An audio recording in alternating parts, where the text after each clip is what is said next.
Hey guys, Laura Whitmore here, owner of Strategic Test Prep. And if you're watching this video, my guess is you are registered for the March 2023 SAT test.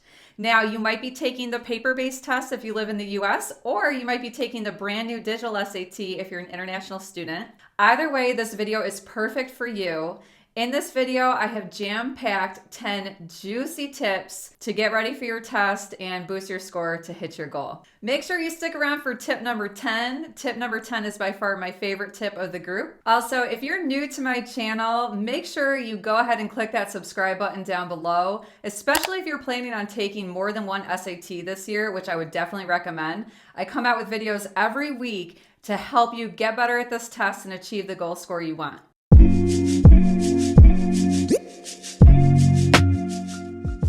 All right, and of course, this video is brought to you by Preply, the fun new digital SAT prep app that is now out in the App Store, you guys.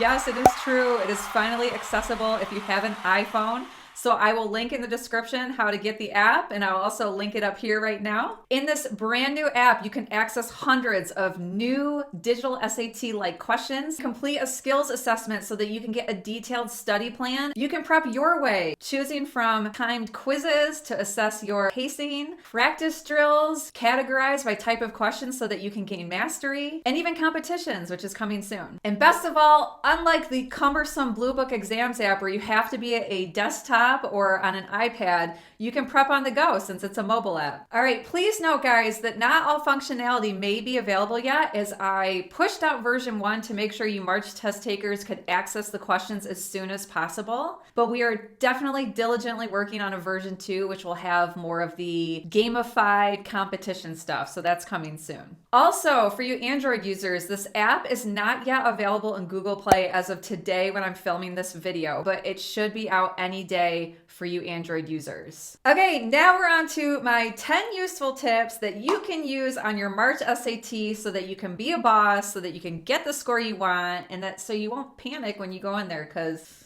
that's not a good look if you start panicking. Please don't do that. Be confident. You got this. All right, tip number 1, I want you to read the questions first when you're on the reading section. And this goes for the paper-based test and for the digital SAT. So I have a couple videos out for the paper-based test. I will make sure to link one of my reading videos down below for you paper-based test people. Now, just a tip, you guys, the questions track with the passage, so you can pretty much figure out where the answer to each question will be, even if they don't give you line numbers, because of how it tracks and goes in order chronologically with the passage.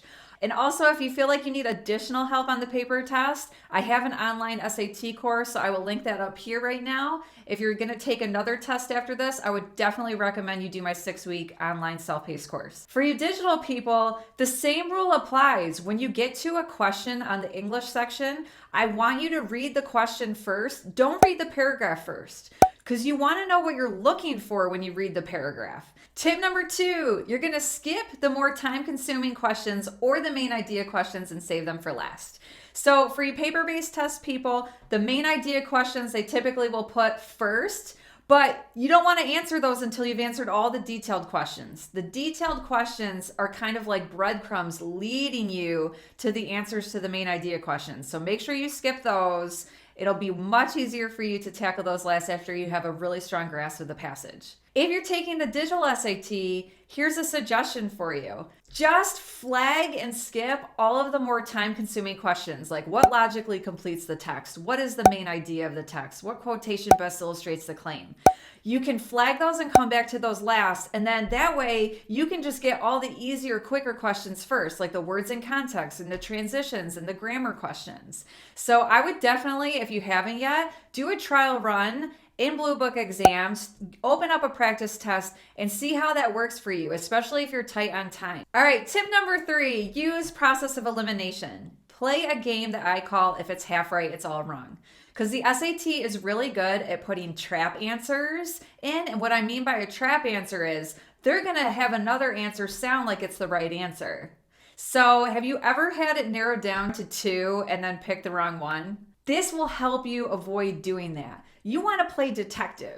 So you're looking for one word or a phrase or something that's wrong with the answer choice. Actually, I think it's better if you just try to eliminate the 3 wrong answer choices instead of focus on finding which one is right. If you can eliminate 3, then you probably have the right answer. This is really important on the new digital SAT as well. I'm finding that process of elimination works really, really well on the English sections. Number 4, don't cut corners on any of the questions. You guys at least read the entire sentence that a question is in. This really applies for the English on the digital SAT and also for the writing section on the paper SAT. For example, there is this one question, and I have students, they always stop after the colon. They see a list, or after whatever the punctuation mark is, and they think it needs to be a colon because they see a list. But if they read the whole sentence, they would see that there's a hyphen a little later on, and typically the SAT uses hyphens in pairs. So the rule is if you see a hyphen, pick a hyphen. Just make sure you read the entire sentence, people. All right, tip number 5. This is a cute little math trick that I really like to use. They ask a lot for the sum of the solutions of a quadratic equation. So if they give you a question like that, instead of whipping out the quadratic formula and plugging everything in and solving, because that takes a while, just use negative b over a. Negative b over a will get you the sum of the solutions to a quadratic every time. All right, tip number 6, please stick to the 1-minute rule. You guys, you have to think of yourself like someone who's just trying to gather and collect as many points as possible in the allotted time. So it's not going to help you if you work on a question for 4 or 5 minutes and bang your head against a wall and get nowhere. There might be 5 or 6 questions right down the line after that question that you can get easily.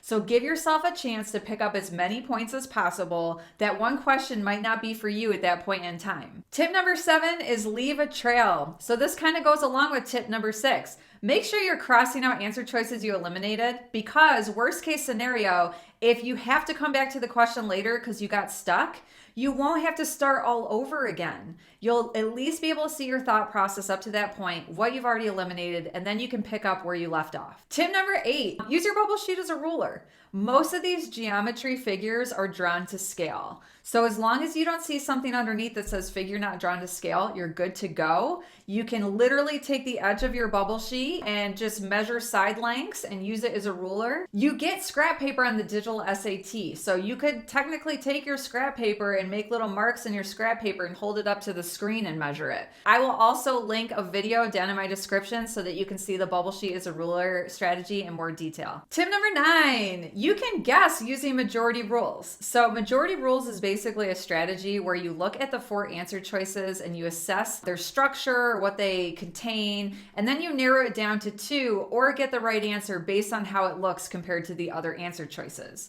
So I'm going to look for features that are exactly the same. Like if I see a +2 at the end of 2 equations, chances are my y-intercept is 2 on those. I'm going to pick one of those and not A or B. I can also on the writing section get it down to the right answer. You know, with apostrophes questions, it works really well. Just kind of looking for what's the same and what's different and then crossing out the oddballs. All right, tip number 10. This is by far my favorite tip, and this has just come with experience as a test prep coach. Guys, take the May test as well.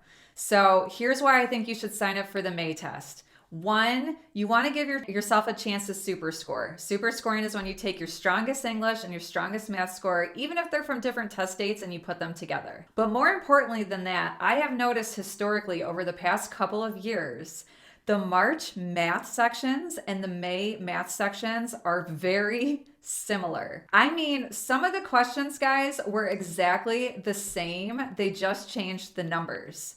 So let's say you end up getting, a 650 on the math on the March, but you really want to push over a 700. You can go ahead and get the QAS report, go through your test questions that you missed, learn from your mistakes, and then take the May test. And there's a really good chance you'll be above a 700 on the May test after you prep that way. All right, guys, that's it for this video today. I really hope these tips help you when you go into your March test next weekend. I wish you all the best. Please stay calm, cool, and collected. Know that you got this, and happy prepping.